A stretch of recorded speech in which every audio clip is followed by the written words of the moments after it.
Bonsoir, Nabalandi à Congo Promo, partout Bozalo Bozolanda en direct dimanche, le long à 20h10. Topesibino bonsoir, au Bakolanda la rediffusion. Topesibino bonjour, mercredi à 12h30. Parce que Congo Promo est dans l'émission Nabino, au Bopesa ba confiance et belé, et biso to continuer que c'est la bino musala parce que confiance, ma pesa kanabato, même dans le domaine de commerce, ce que dans la terrasse, il faut respecter les clients parce que au baya qui sont qui baké, bakozonga discuter parce que bando talaka bamabe. Bisobe na Congo Promo, toujours ça l'effort, to maintenir bino na sincérité, au toza na ngona reconnaissance na bino ba téléspectateurs. Lelo tokolakisa tokolobele là. Rapport il y a IGF chaque mois 68 millions et d'autres à la détourner et pas fonctionnaire. Et puis, vous voyez que sorti nous sacré à la kilobi samedi, le dimanche, tu as mobilisation, il y a arrêt parti chez il y a mon amboka kilo andomboyo. Donc on a visite, il y a mon amboka ministre et transport et qui a Mbouchmaï pour la modernisation, il y a aéroport, il y a Mbouchmaï. Et puis, tu as la paix. Toko Lobele la paix, gouverneur et la province Équateur Bobolo Bolumbo, Azali na Kinshasa, Nano Akeite, et Zate qui va bloquer, mais Azali n'a pas activité, Azako Sala Awa Babiloka province, Toko Lobele la Yango Lelo. Ndeko Michel Mbote.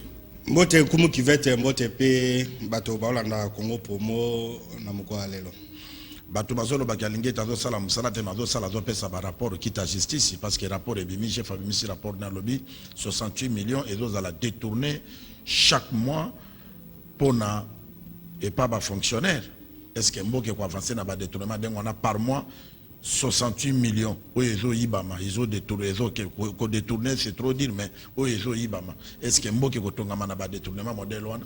Merci ngumu kivete il ne suffit pas seulement olobake nani mbongo ils 68 millions bazo détourner tout ça mais il faut que soit solution na yango vous comprenez biso ana mboko chaque jour donc no senga mbongo pas mindele bo pesa biso FMA pesa biso mbongo banque mondiale pesa biso mbongo bango so pesa biso mbongo mais biso moko nani tozana ba mbongo oyo ya production ya awa oyo ya un congolais un groupe de congolais basala réseau ya détournement vous comprenez makambo wana eza eloko ya sikate eyebani donc awa na cadre d'administration eza boye. D'abord, le secrétaire général, budget na bango. Allez, baza, aébi genon place beaucoup vous la même secrétaire général. D'abord, na secrétaire général au moins la genon, fonctionnaire secrétaire général loyo, na mbongo ebele koleka, fonctionnaire secrétaire général moussous. Vous avez la même secrétaire général, au moins la direction, oh, ils ont la bonne ebele koleka direction moussous. Vous avez la même direction, au moins la ajo, ils ont la bonne ebele koleka nin. Alors. Mais on passait comme si cette histoire-là devrait prendre fin depuis l'année Félix Tshisekedi a comme président. Mais ça date de plusieurs années. On peut statistique. Tous on a une moyenne. Vous comprenez? Moyenne est à 65 millions de dollars au bateau détourné. Bon, on peut dire détourné dans le sens parce que IGF Falobi n'a qu'à afficher wana au moins la genon mutumoko azana même comme on est aux aboyés elimo boloma na au multiplier au commis boloma elimo au modifier elimo au donc comme mutumoko azobimisa 15 noms na fichier. Vous comprenez? Azana bangulu nayi, azana bato nayi, ba musuku ba koma na ba cash express ya distribution na famille. Donc numéro matricule moko bana ba autant de personnes négé Jeff Asali. Tous on a calculé à 65 millions à la moyenne 65 millions 500 bazo de tourner na 68 millions. Tous on a qui ça non ba calculer à 65 millions. Vous comprenez? 68 déjà moins béto qui ça dans 65. Si on multiplie 65 millions, vous comprenez? Multiplié par 12 mois, il y a une année, au moins que non, tu communes à peu près 750 000 dollars. Il y a une année, ok, non, quelques individus, ils détourner. Si tu tiens, on a 3 ans à Félix Tshisekedi comme président, ça nous donne quelque chose à 3 milliards. Vous comprenez? Budget, ça c'est autant de milliards, mais bon, voilà, vous avez un budget, c'est-à-dire bon, on a 3 milliards à 3 ans. Si vous avez 4 ans, et Kokoma, so ko 5 ans. Vous comprenez? Donc, un groupe de Congolais va vendre va détourner Gambon, c'est vrai qu'ils Jeff Asali le logo mais ces gens travaillent dans le réseau. On peut ce exemple que ça ne date pas d'aujourd'hui, mais il faut solutionner les hommes. En 1965, président Mobutu Azaki en même temps président de la République, Azaki ministre de la Défense. C'est dans 65. Initié audit dans l'armée. Donc, le comportement y a pas doublon, y a pas détournement, ça n'a pas d'aujourd'hui, mais solution de magadi. On a le bagage non. Ah ouais, il faut président Félix Tshisekedi à disposition pour gagner le goésil. Dans 65, je disais, basali commission d'enquête, bah moni que non, na armée, bah nzete zali, au moins il s'appelle Ifaki. Au moins ça fait beaucoup. Donc bah comme bah nzete, donc bah multiplier bah banin. Bah commission bah y a représentant na sénateur Masila, a autre coup faka na né oyo. Paix à son âme, Azaki le tout premier inspecteur pour la provinciale police, Bazaki n'a vendu des marais, Pénémène a vendu du commerce, place de roulage, manque de la wana. Aïe, beaucoup fait les pas dans Barumbo. Voilà, aïe, beaucoup fait wana. Donc, Basale audit, on a dit, Bamoni que non, bon réseau de tourner, mais quand même, Niger Basali, ah, Pessi rapport, allez, Baye ko sala ba sanction. Après un mois, ça qui a dit mal à bon et mon année. Après 2 mois, 20 mal à bon et mon année, oh, ils ont dans l'État. Mais les commissaires de Batouana, chaque ministre est sokaye à côté de secrétaire général, on a pour multiplier famille, il y a un objectif à moi là. Tous ont une expérience. Batouana Baké, pas président Mobutu, faites attention à Marcela. C'est un monsieur très dangereux. C'est pour dire qui est le lot, allez, même des IGF Fabimi, comme ces gens travaillent dans le réseau, même à niveau président, ce sont les droits acquis. Ndé za boto apemena ba élection soko longoli bato wane ko sala bien mais entre temps bango moko nde bazo comme ba millionnaire ata fonctionnaire mais il se retrouve na 20 millions de francs chaque année et chaque mois ya yé moko mais famille na yé donc ba koma batinda bana ba poto mais vous trouverez des fonctionnaires qui sont payés dans 70 000 francs na mukolelo donc rapport ebimi il fait passer Moussala. Bon, Tokido va dire que justice ça Moussala ngo oui, justice ça. Mais Alingué t'appelle ça par rapport à la justice. Il y a on a Moussala. Il y a on a zoba que non Tokolo va dire que non, il fait ça Moussala le président de la République, il y a pour le peuple d'abord. Ma biloko ils a prévu. Donc il fait appel si fichier. Après attends il paye batoana. Que non après c'est exemple na direction appel à ministère budget. 950 personnes ndé bakabola basala ba réseau. Ça dit bango na bana direction paye. Yo za na ministère de la fonction publique. Ba moni na budget 2023 ba bakiseli binombongo. Soki bozo pesa ba prime ata 200 personnes ya binga na pesa. Ba benga bango banane ba yan droit. Soki ba sali audit ba moni ba lobi mais ba ba zambongo boende nini. Ba lobi ba komo na bango banane ba droit qui. Ba droit qui. C'est-à-dire au Congo. C'est-à-dire yo za la même grade yo zo 70 000 mais yo zo 4 millions 5 millions. Moi aussi bezate. Donc on doit comprendre. Alors to senga président de la République na prochain conseil des ministres appuyer IGF parce que au lieu que nos deux femmes au Canada n'a pas condition France a produire 3 milliards kaka oya budget c'est-à-dire bon wana ezali alors pour aider IGF que non net ba yebi répertoire ba yebi bato wana bazwa mbongo wana basali mais comme c'est un réseau très puissant. Ça peut être quand même les aïna président Mobutu Bagé ko ebise que non et loko e ko kolukelo makambo tikati yango e kama nini moi quelques bâtons de ba ko voter c'est ça le problème quelques bâtons c'est impact dini bango impact na bango ezani ko ba voter kade parce que bana ba million bana ba nationalité européenne na ba kena na ba poto na période d'élection ana mbongo za makambo donc et loko so basala ngo mona que non au lieu de faire bambongo nous serons et puis bako bana pe ko futa fonctionnaire au lieu o yazo 70 000 ou kuna 20 millions et ko aider bato nyoso ni voyons voir ce qui et loko ne ko mais il va de soi à responsabilité à président de la République à donner que non en tout cas il va faire ce rapport soit on les arrête soit de bâtir à ordre sinon et donc j'ai dit que non ça date depuis l'indépendance qui aucun président de la République n'est arrivé à côté à ordre espérons que on est des bimina libanda président Félix Tshisekedi là ça ordre mais sinon je te dis que non depuis 50 depuis l'indépendance réseau ne continue kaka bana ba ramification la primature la présidence la bani na ba justice et ça la mais comme côté ordre pe ça match pour preuve nous sommes pas à mesure gouvernement ça à mesure la baté na Congo il y a combien de fonctionnaires ba éviter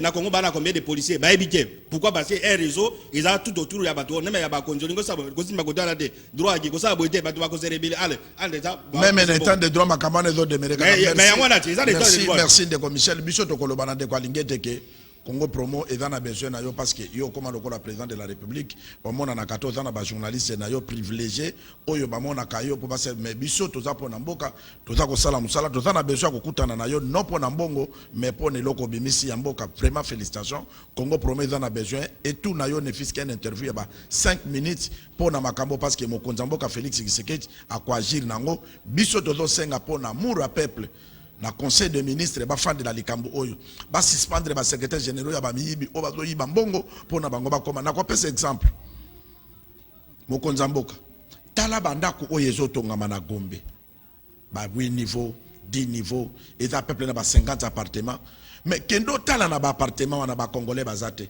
bato bafandi kunaka ba indien ba libanais ou bien ministre moka ko soit modi kangu ne deuxième femme ne troisième femme na ye azoeli ndako wana afandi mais côté yo fanda na poto est-ce que ba partenaire ko fanda vide ndengo wana pour dire que mbongo ya moyibi atotongeli nango bandako ekoruye kaka ndengo wana bato akofutela badalité yo yibi na yo mbongo tonginda ku munene mozo tia appartement $2500 $3500 biloko ani fo biso ba journaliste tolo bela yango pona nini mutema mabe ya moto muindu mutema mabe pona nini tokotonga mboka na biso na modèle oyo ndeko Michel oti ko pesa exemple époque Mobutu détourné zalaka tilele zo continuer et puis mokonza mboka kokenda zo tambolaka pona kende kolukaka mbongo libanda oluke mbongo ezo zalaka kawa mais batu moko ba droit ki nde bazolia mbongo wana to sengi vimana président de la République ya puis na biso ezayo omono beka ki batu na no sacré to kolakisa awa tala simple population bakendeki o baliaka bambongo na bayaka na ba stade te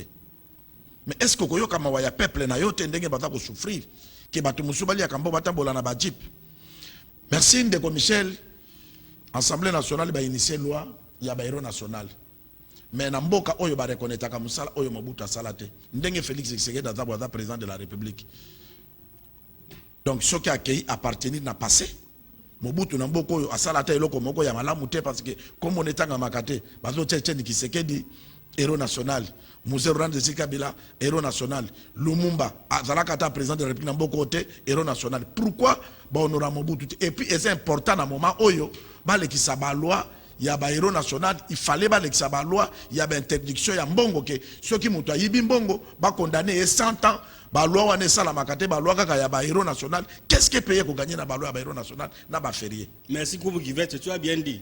Est-ce que les lots tous a besoin ya ko sala ya ko bimisa bato ba héros nationaux toi la posa na ngote basa la biloko o Congolais lingé to de change zo mata to ko sala ndenge ni donc wana ba ça c'est une loi une proposition de loi populiste ya prof Mbata vous comprenez on a flatté président de la République non c'est ma flatté président pas à mon que ça permet na élection ya que na di belenge je crois na Kasai allez à aucune élection na bige bon ngai comme côté Kasai ils sont baza un peu na moi réflexe na côté Tshisekedi ngala bimisa moi loi moko boy pona to comme ça Tshisekedi héros national voter ngai il a fait ça sur le besoin il y a populisme mais pas pour gosungamboka vous comprenez on n'a pas besoin les lots bon auto tanga komba Lumumba to tanga komba Mobutu Lumumba et puis so pas comme ça héros au moins Lumumba n'est pas adversaire à Mobutu. Mais Mobutu, après quelques années, a dit que non, Mobutu est héros national. À reconnaître. À reconnaître. Vous comprenez? Et ça, c'est que yo, pour des besoins populistes. On n'a pas conflit, comme ça politique, on n'a pas conflit. On n'a pas conflit, ou bien, au salaire, non, soit na obibo président, ako CPA nanga, que n'a la principe proposition à la loi, papa na yako manani héros national, na kozwa bénéfice pas président. Non. Na kozala premier ministre, le rôle nazalia wa. Voilà, donc, nazala que non, donc, au moni. Basala ndenge nani centurion romain asagi El Jésus akufaki vous comprenez El Jésus azokufa centurion obiki non cet homme était véritablement un enfant de Dieu donc à constater ba miracle ndenge Jésus azokufa moi esalami tout ça babi non oyo azaki vraiment mwana nzambe vous comprenez on appelle Mobutu asalaki Lumumba akufi Mobutu atali lita Lumumba atali conflit bango baleta lobi muto ya azo mérita za la héros anniversaire na mais a signé ordonnance akoma héros national ba venir Lumumba yango na esalama tout ça. Nous sommes d'accord na combat Etienne Tshisekedi a menaki na mboka oyo vous comprenez mais to donner un exemple Etienne Tshisekedi akufi IDPS baba ni bakunda na limité non bakunda na limité vous comprenez ti ça pris et ça les makambo be des ordres titres Félix Tshisekedi comme président est-ce bakunda na limité bazonga ki na ba décision oyo zo amai na mboka ki no bakunda na Kinkole vous comprenez ça signifie quoi ça signifie que il faut laisser le temps au temps kolobate que non na sali boyo sali il faut peut-être bato bagoya la sima ba ya reconnaître que non est Mobutu reconnaître Lumumba vous comprenez même qui va vite wana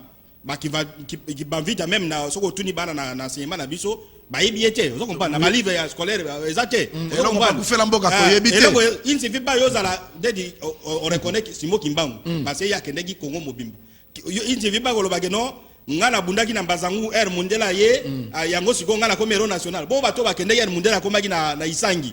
Parce qu'il y a des Congolais qui se sont opposés à Baminde na Isangi. Ils se sont opposés à Baminde na Boende. Ils se sont opposés à Baminde na Kikwit.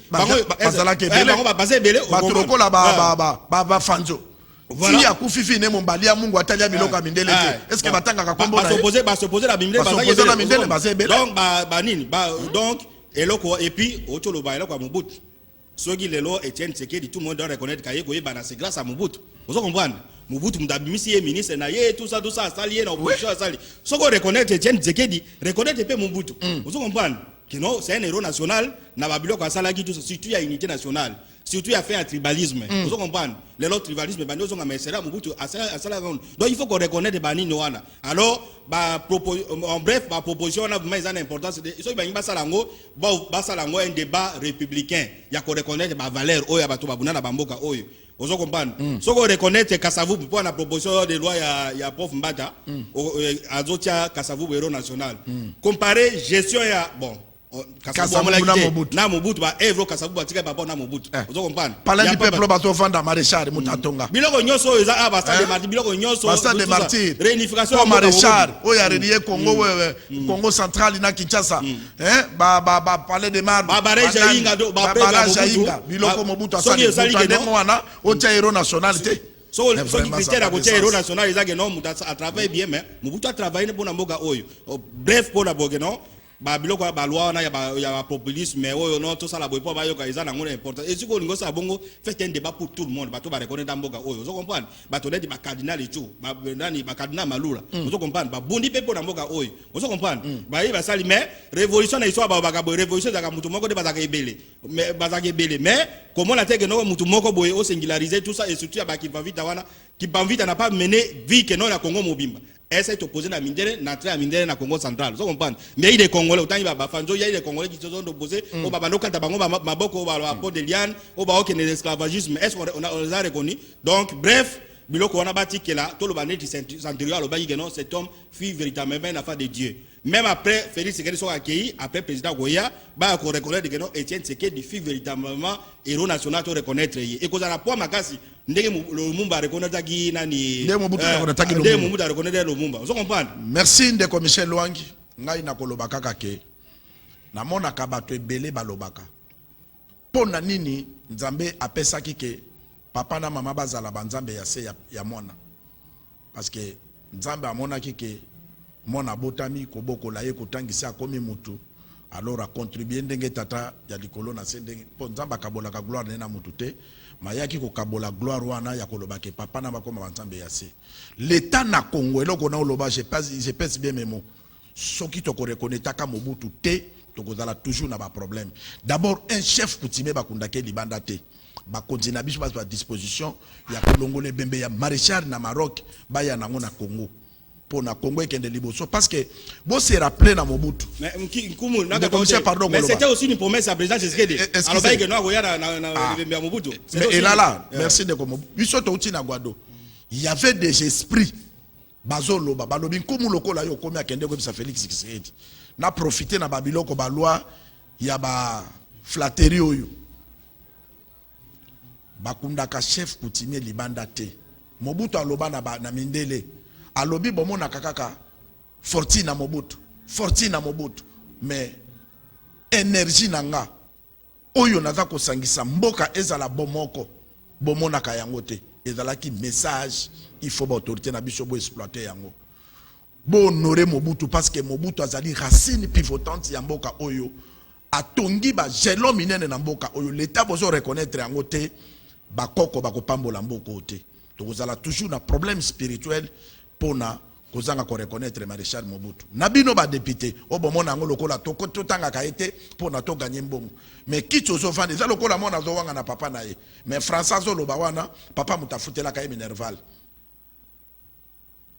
kombo azo apporter ya papa wana mais pourquoi bokobosa na mutu lokola géraka mboko te eza ingratitude to koti na fulo mulena bakambo ya union sacrée na kopesa mbote na mona mboka Jimmy Bofosa parce que alingaki azo avion na Paris aya Kinshasa ya zali membre cher ya rep parti ya mona mboka Gilo Ndomboyo a repazala qui représentait valablement avant de commenter yango to ke de Patrice Ozanzela na biso na stade de Martyrs to mona ndenge parti ya mona mboka Gilo Ndomboyo zala qui mobilisé na stade de Martyrs pour la sortie officielle union sacrée bongo tozonga.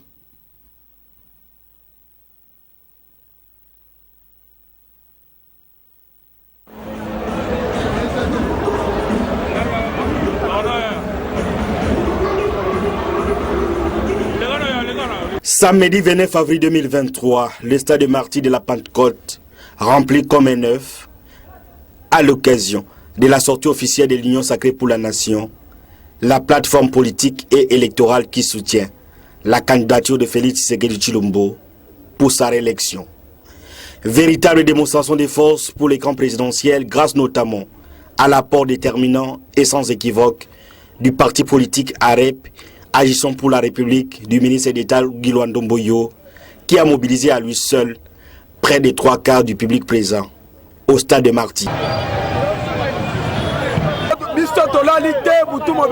Mobilisation. To sali 10 000 personnes pour na koton sa stade. Nande to lo baboye. Ngalie mazoya na 15 000. Funa changu pe holobate. Mohamba de to lo baboye stade na Guilwa Ndoye moko autondi sango. Na milito to lo ba place ba pesa kibiso. Ezali susute to lingito déborder ba to komi libana. To lo ba balen azabalen. Azabalen vraiment. To kosala pe to tombola e. Na sensibiliser batu 2000 personnes pour na toara kotombola baleine na biso. Lokola ya lobaki to ya to kokwea te mboko fo ekoma na stable biso nyonso tozala kimia yango to chai maboko tina suka timu kolonyoso o ekosimba to lemba te. Son excellence ministre Guilwa Ndomboyo aza barene ngamoko na 3000 simananga tara changu nde makambo wako wanga na ngwa ya tara na kati ya stade o wana bako mimonela kimona meso mokili mobimbe mona Guilwa Ndonde makambo alepe. Tout autour du stade, ce sont des militants d'AREP qui quadrillent les lieux. Les responsables locaux du parti ne cachent pas leur satisfaction pour la réussite de l'événement. Masina 4005 mikutu muke changu kutu koke kimbanze kolobate ya ebele biso to uti na commune na Lemba précisément na Lemba de la district ya Moamba wana e plus de moins na 15 000 personnes raison pour laquelle bomoni ba drapeau za na sima na bandeko baza na sima biso ba na kati ya stade de Martyr to retourner stade de Martyr 15 000 personnes bomoni obino yanga imoko naza fédéral ya Ligue des jeunes membres. Ce que Monia et Belé tournent de ça va gêne. Moi, on va mobiliser pas moins de 22 000 jeunes au Moni Bayer. Ce qui est interfédéral est tondi. Kuna est tondi, le bande est tondi. Cordon Albert appelle ça qu'instruction jeune, mon côté Atikalana, Cordon Banchal, il y a l'interfédéral à Kinshasa. Alors, jeunesse, seigneur, ça va derrière Guilwa Ndomboyo. Au Moni est tondi appelé, mais arrête, présent, mon pépé à Sika. Tout ça, ma cambo à Sika, mon pépé à Sika, ils ont parti à génération, il y a ma jeune. Il y a un Moni Bayer, Belé. Il y a collé quand même à Kolobate, c'est interfédéral qui a plein.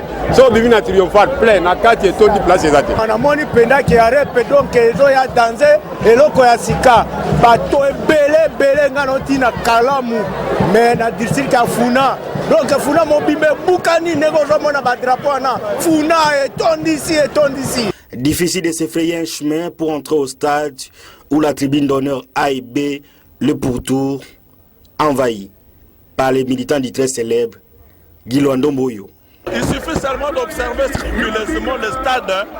Quand vous voyez la couleur blanche qui essaye de dominer le stade ici, vous allez vous en rendre compte, vous pouvez même être d'accord avec moi que les grands partis agissant pour la République, AREP, en sigle, qui a beaucoup plus mobilisé ce militant. AREP, Bolinga Faché. Donc là, vraiment, nous sommes venus répondre présent à la sortie officielle de l'Union sacrée de la nation.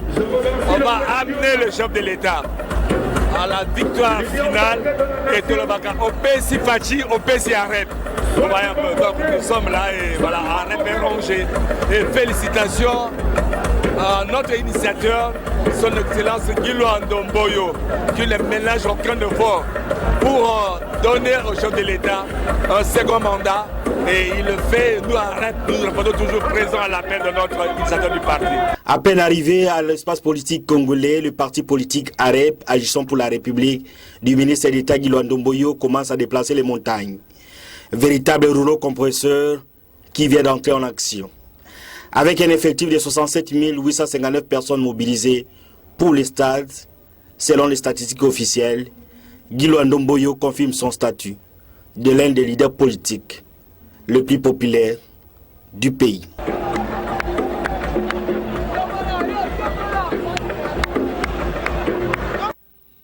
Merci Patrick.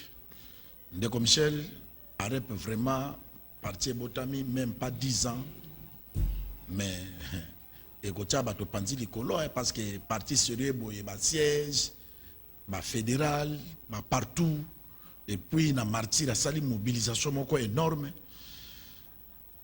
okolo banini po na rep lobby ndenge ba mobilisaki ndé ba qui vient aller loin ménage sa mouture son lingo aux a besoin aux a ba député aux a ba nani il faut se préparer vous comprenez en rep azoy ba que non ba élection ba enjeu zoya alors qu'est-ce qu'il faut? Il faut se préparer parce qu'il va cadre na Kinshasa awa et puis ba moni na stade bato bazali na stade tout le monde a reconnaître ba image de sali donc président ya rep a sali ba disposition pour que nos partis na comme musique alors pour la comme musique ya wana ba cadre et puis c'était quand même sorti officiel au que non baba ya omona ils ont recruté jusque là 1 million ya badera 1 million bazali na Kinshasa oyoki bango moko ba mobiliser plus de 60 000 personnes au bakola na stade 60 000 wana eza ba statistique officielle c'est-à-dire que muntakoti na bis et razo akota na stade mais on n'a pas compté les gens au batika na fédération na venir l'enseignement eza bato ba bano kota na ba stade na ba entraîner 19 au batia bango ba 20 bani bazo numéro donc c'est un grand parti oyoke non yé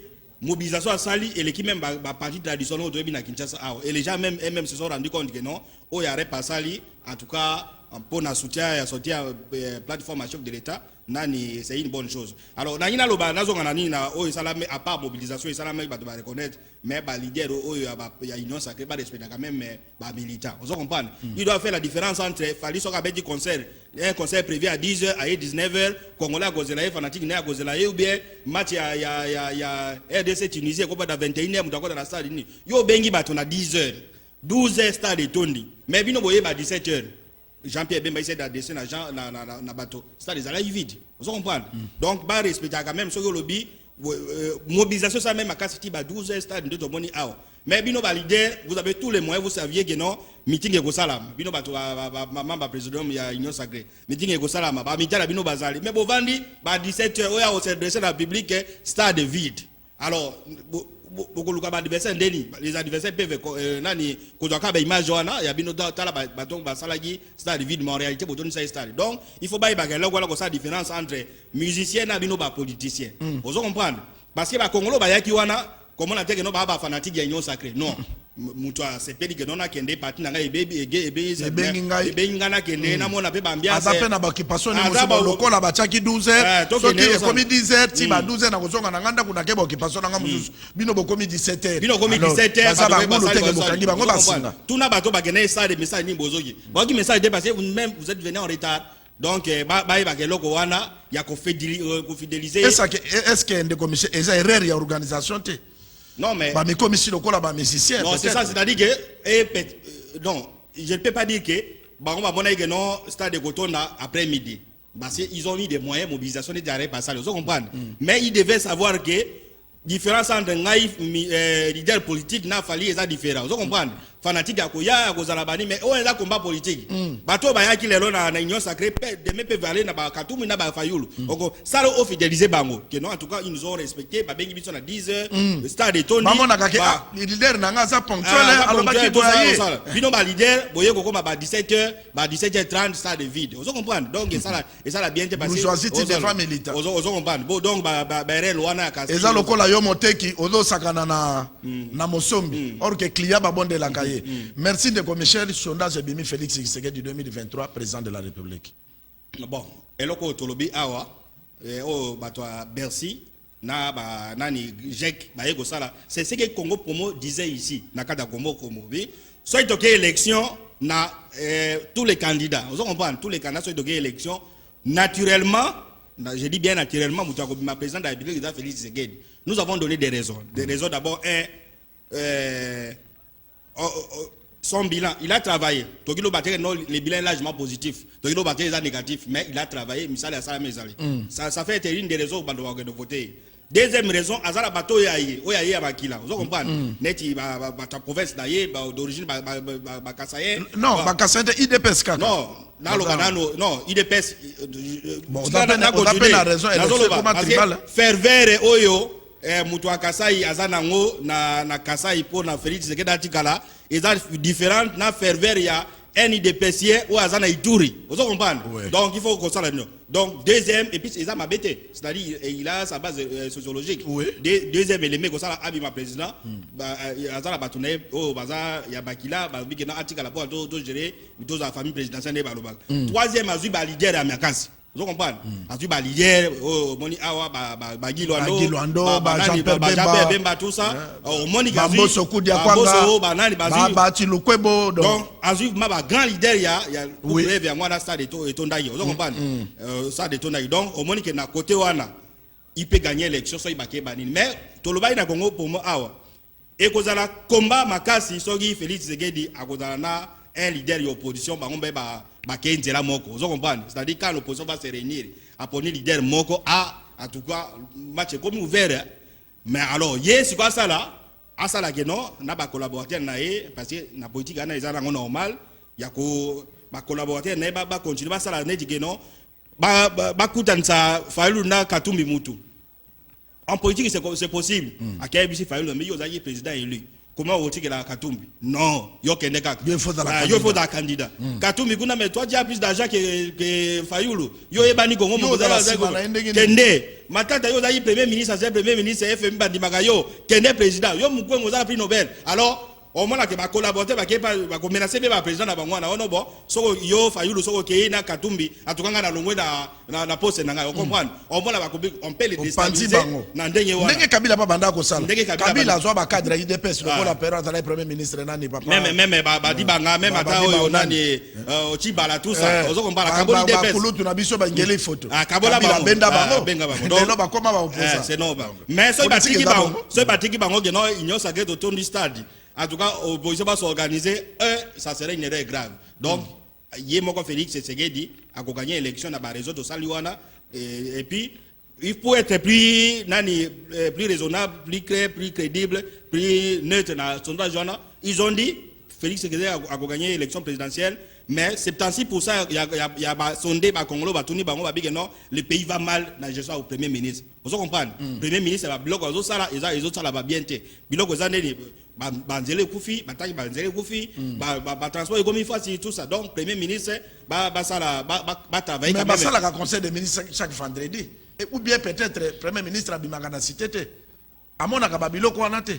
Il y a un objectif à conseil des ministres wana izake au moins il y a une rubrique ya olobake non adoption il y a une résolution, il y a un conseil des ministres passé. Vous comprenez? C'est-à-dire qu'il faut ça que nous avons une décision qui non fermeture, il y a un port pirate. Et les lieux comme place nil. Vous comprenez? Tout ça là, il boy. Oh non, Kinshasa centre. Évaluation zandeni. Évaluation comme ça na niveau ya gouvernement. Vous comprenez? Donc premier ministre Azala que non premier ministre c'est-à-dire le premier de tous les ministres. Mais Azala n'est que le chef du gouvernement. Chef du gouvernement, animateur, chef d'orchestre. Vous comprenez? Côté les Andégenini, d'un côté Félix c'est que les populations ont lingaye, de l'autre côté, on ça diffère les populations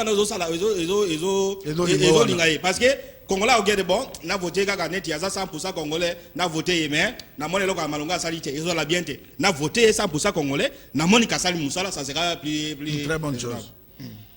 Merci ndeko Michel Patrick Isoko dans la mokona komo ki fait même biso na aéroport embouchement oyo mona mboke kila akende ki pona ko sala pierre ya coup d'envoi ya modernisation ya aéroport wana sur l'impulsion du président de la République bien sûr parce que fatika kamutando sala ba signe d'état wana toke embouchement bongo tozonga.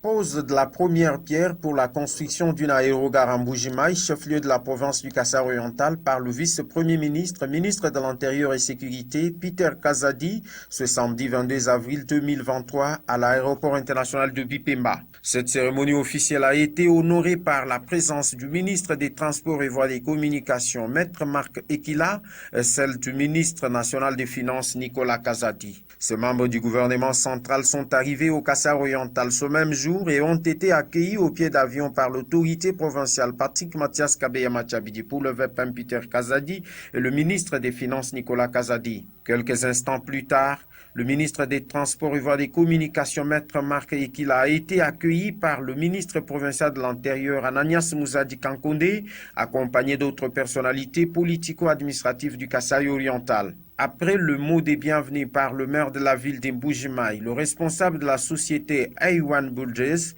et qui va exécuter ces travaux a rendu hommage au président de la République Félix Tshisekedi pour ce partenariat signé avec son entreprise et a fixé l'opinion publique sur la durée de l'exécution de ces projets qui va ouvrir l'espace Kasai au monde. Ça n'est suivi du mot du directeur général d'intérim de la RVA, Alexis Sangui Matanda, qui est revenu sur la capacité et le budget total de cette œuvre. Le gouvernement de la République et la Banque africaine de développement, BAD en sigle, ont décidé de cofinancer dans le cadre de la deuxième phase du projet prioritaire de sécurité aérienne PPSA 2 en sigle, les travaux de modernisation des infrastructures aéroportuaires des aéroports de Mbuji-Mayi, de Kindu, de Kisangani, pour un montant total de 85,8 millions d'unités de compte, soit environ 120,56 millions de dollars. En ce qui concerne particulièrement l'aéroport de Mbuji-Mayi, qui nous reçoit ce jour, deux axes majeurs sont en cours d'exécution, à savoir pour la composante navigation aérienne, la fourniture et l'installation d'un deux vols 2 mai, la fourniture et installation d'un ILS 2 mai et d'une chaîne de communication qui permet à la communication air-sol entre pilotes et contrôleurs.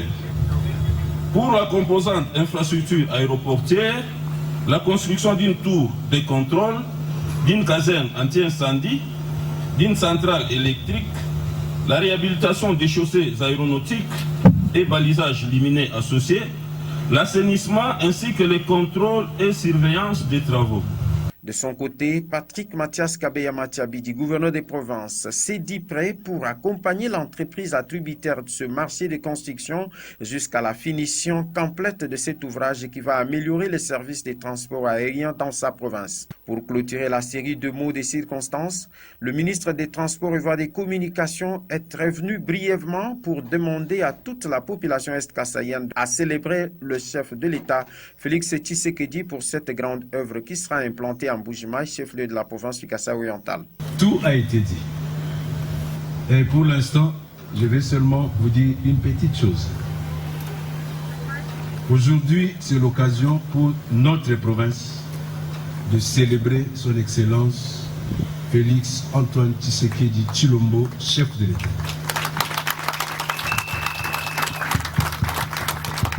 Quand j'ai dit que c'est l'occasion de célébrer ce que nous appelons tous affectueusement Fachi Béton, c'est parce qu'il est en train d'entreprendre dans cette province ce qui n'a jamais été fait. Tout ce qui a été dit ici en des français techniques et compliqués, moi je vais vous le dire en une phrase et en français simple. Le président de la République a décidé de moderniser l'aéroport de Bipemba ici en Mbuji-Mayi. Quand j'ai dit moderniser, je vous invite à regarder le panneau qui est devant nous là. Quand on parle aérogare, ce sont des choses très compliquées. Regardez seulement ces bâtiments-là. Et bien c'est ce même bâtiment-là qui va pousser ici, à cet endroit. Et le chef nous a demandé de suivre de près. Et mon grand frère, Excellence, Monsieur le ministre des Finances, va faire toutes les gymnastiques possibles pour que nous arrivions au bout de cette construction. Pour ma part, en tant que responsable du secteur des transports, j'ai pris en compte quelques difficultés qui sont relevées ici par le DG de la RVA pour que nous puissions à temps, c'est-à-dire dans les 2 ans qui vont suivre, pour voir cette œuvre ici physiquement commencer à desservir utilement la population de Mbuji-Mayi. Après avoir posé la première pierre de la construction de cet ouvrage, le VEPAM Peter Kazadi et Romé Chinyama, commandant de la RVA Kasai oriental, se sont confiés à la presse locale. Merci, Bomoni Monamboke, qui la félicitation vraiment d'Engoza Kotambola partout pour Nakoluka, Kotombola transport. Et ça vraiment, et c'est moi. Et puis Monamboke qui l'a communiqué que les étudiants vont se prendre pour l'académie. Et ça n'a pas procédé de belé kota boyetia méga. Étudiants sont gana méga te moya kota pasomba nini wana ya trace academia ezate. Alors bosa la système kaka et comment na ba méga asomba boya kota boya pa ya kosomba. Alors ba biloko wana awa en Afrique donc academia na asa coopération na ba entreprise à télécommunication. Alors et comment makama méga de mutasomba abonnement na kota somba eba aso fa kota na méga sala boya poazo habillé ils en a sens té. Ils en a sens té. On paye abonnement na ofudimo ba pesi obillet. Boye comme ça les abongoté ndenge betide ba pesa ki biso rapport. Alors bapesa kamuta apesi ndenge ezalaki abonnement eza 5000 francs apesi mpona une semaine ou bien un mois apesi mbongo na ye bopesi abonnement na ye ekokoma lisusu makambo bamega na banini mpona nini.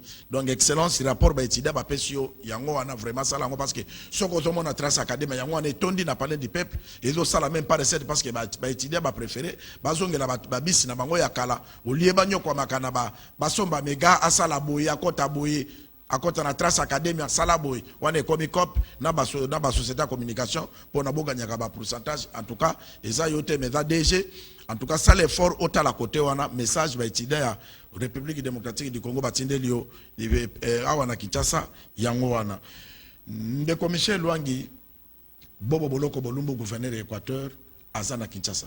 Oui, gouverneur Azaïna Kinshasa, a continué ses jours à Moussala Awa. Et nous avons appelé le président, vice-président de l'Assemblée provinciale.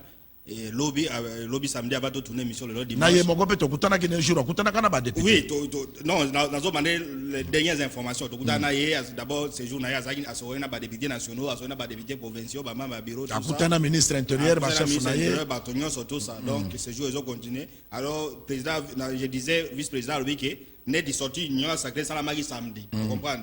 Hier, moi, à Kenya, président de l'Assemblée provinciale, si ça na sorti parce que là bas cadre union sacrée. Le cadre union sacrée puis bango ne ba gérer union sacrée à niveau Équateur. Ça signifie que non makambo ici donc union sacrée sorti ici donc à partir de la semaine prochaine bako kende mettre besoin d'informations de repère ça pour na oyebisa programme so dossier dernier programme à départ na bango.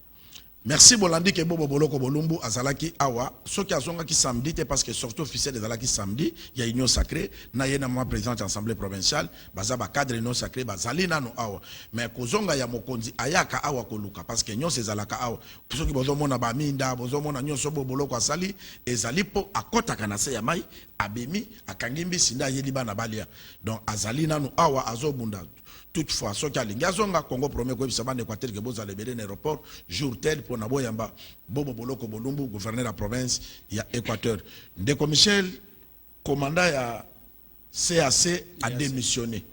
Commandant ya EAC. EAC pardon a démissionné. Bon. Est-ce que ils ont problème ni koyoka nezalité?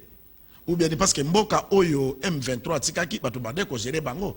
Si ko ya démissionné, il faut que armée congolaise récupérer Mabele Nabiso, ya Bunagana. Objectif est l'armée congolaise à récupérer Mbokawana. D'abord, tout le monde a démissionné a subi pression et belé. Alors, on ne sait pas pression en Congo. Pression en Congo est normal parce que le président l'a rencontré. Il fallait au Bunda. Pourquoi il y a Bunda, il y a faute d'interposition. Le président Kangela qui est tout ça. Ce qui est pression à Congo, c'est une très bonne chose. C'est normal à démissionner. Alors, ce qui est pression Moussoussou, on a des réseaux sociaux, non, le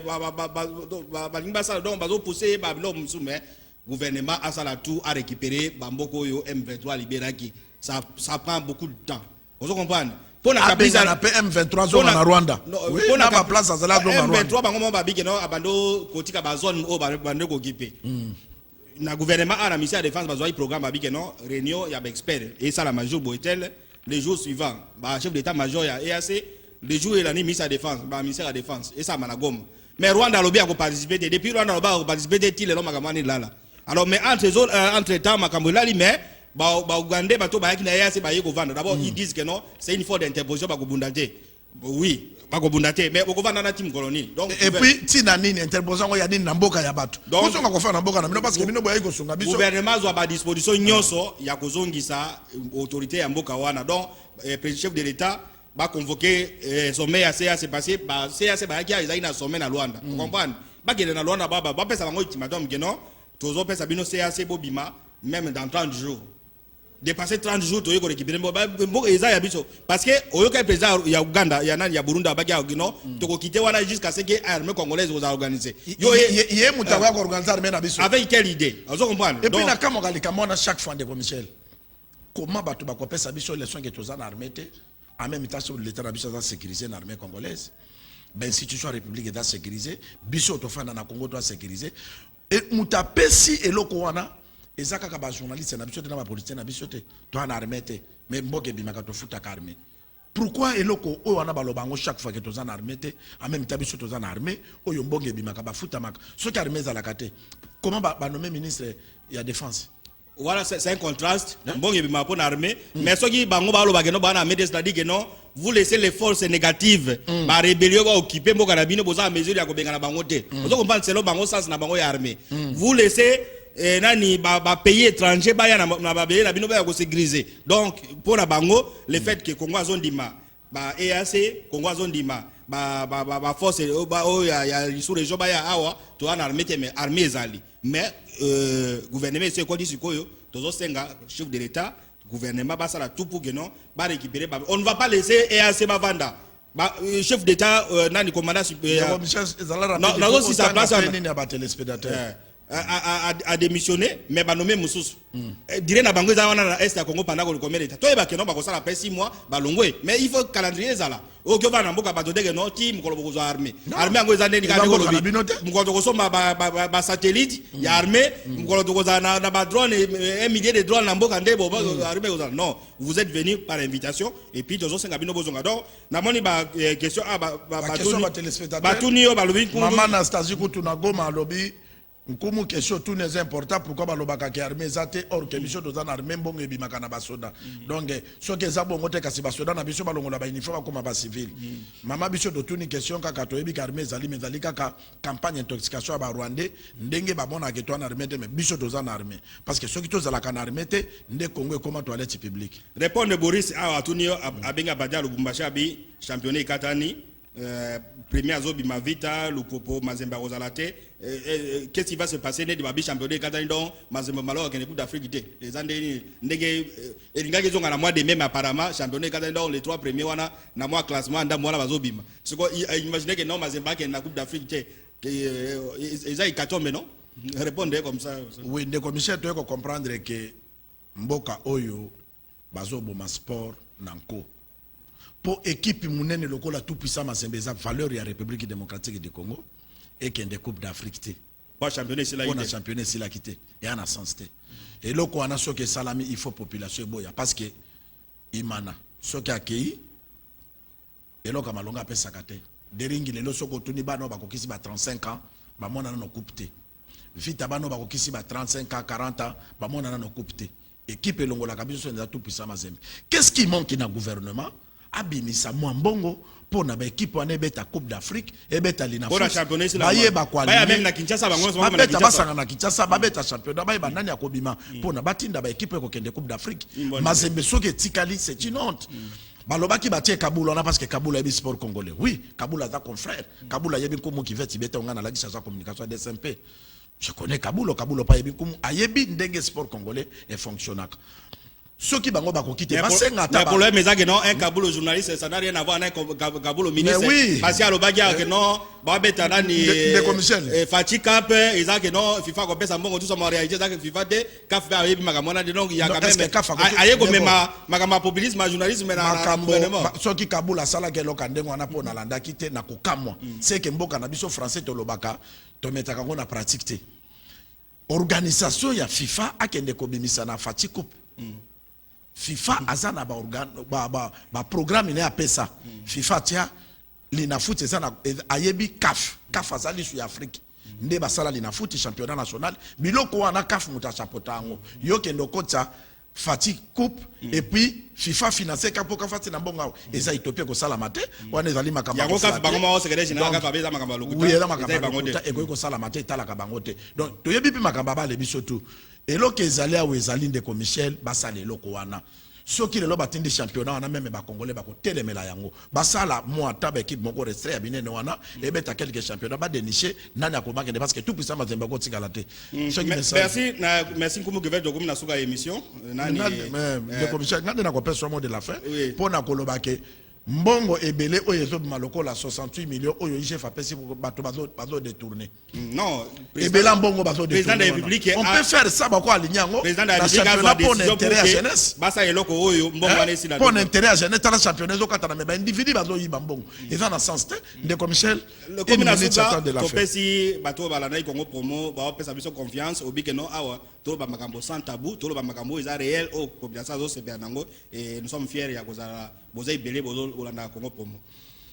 Merci de commission na linga lo bana balandi ya Congo promo ke awa biso doze balé e balé chola ka butuna mo etikala ko matisa ba ite e kitaka kaka kote pema yekendaka biso to ebite muto ebeza kanzambe za lokola biso soki tozo loba pema muto apesa ka biso sanzambe dire na biso na sa moyi oya yebeza lika kanzambe mena tanzamba pesa biso toko servir mboka na biso kaka na oyo ye ache kote na biso na kopesa mbote kaka na mona mboka Jimmy Bofosa mona ikenkumu aza ko souffrir na misu atindele linette vraiment merci biso to remercie kabatu na bolamu et gogi kopolate merci pe na mona mboka Gilando Mboyo pour na ba soutien merci na Bobo Boloko ce sont des grands partenaires pour ba soutien na Congo promo merci na ba gouverneur oyo to kotanga bango ateme bazali ebele na ba partenaire pour ba soutien na Congo promo très bien tchezo ko kisa inane mais sali ba voyage énorme na inane wana bato ba soutenaka Congo promo ba kozala la ine pona ko honorer bango et kozala honneur makasi et merci na bongo koi oyo muto alibosa sombela Congo promo caméra